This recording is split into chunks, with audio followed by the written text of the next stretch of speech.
Wim Hof breathing or cyclic hyperventilation is a tool in your toolkit for managing stress. And I've used this over 1,000 times, so I'm very well versed in the breathing. And it's such a good tool, especially right before bed if you're trying to fall asleep. If you have trouble falling asleep, you're gonna do maybe 5 or 10 minutes of stretching in your bed, or you don't even need to stretch, but it helps. And then do 1 round of the breathing. So the breathing is basically taking deep breaths, which is the hyperventilation. Hyperventilation has a bad rap, or it has a negative connotation, but it can be really useful for charging up your body with oxygen. Charging your body with oxygen has a lot of benefits. There's 1 billion studies that Wim Hof has done, and he's broken all kinds of records. But using it to manage your stress, and it has a crazy immune response, there's so many benefits. But if there were no benefits, I would still do it because it feels so amazing. I remember there was a period where I did it every single day for 8 months, and I missed 3 or 4 days. I did it for 8 months straight.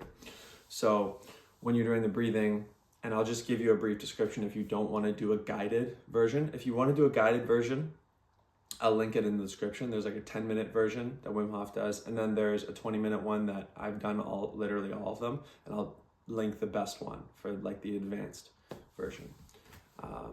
I find that the advanced version gives you the best benefits, but if you're just starting out and it's new to you, then the 10 minutes fine. So you're gonna take 30 to 40 breaths, whatever you feel like you need to charge up, sometimes just 20. You're gonna do full lung breathing, so start with your belly. And you wanna get into a position where you can access your diaphragm, you can access the lower part of your lungs. I like to lay down. That's the way that I find that I can relax the most. But if you're prone to falling asleep by accident, then you can sit up. And you're gonna do these long, deep breaths.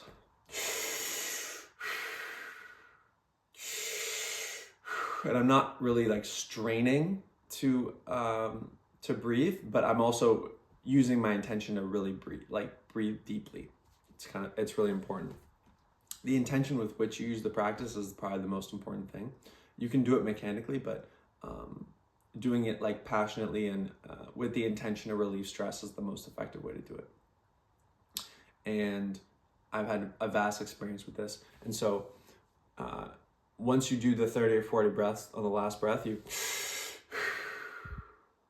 gonna hold it empty and this is the part where you just relax and experience. You feel the magic happening. And it's hard to, if you've never done it, it's hard to explain, but once you feel it, you'll feel it. And once you feel like you need a breath,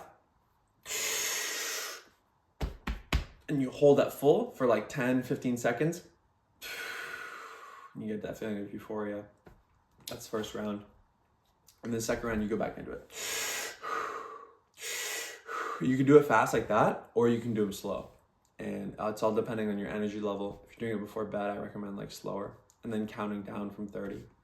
But like I said, I started with guided. I did it guided for a year, but I found that the best benefits and the most effective way to do it is with no guidance, and 3 to 4 rounds, whatever you feel. You can do 2, you can do 1, but the sweet spot is 3 or 4.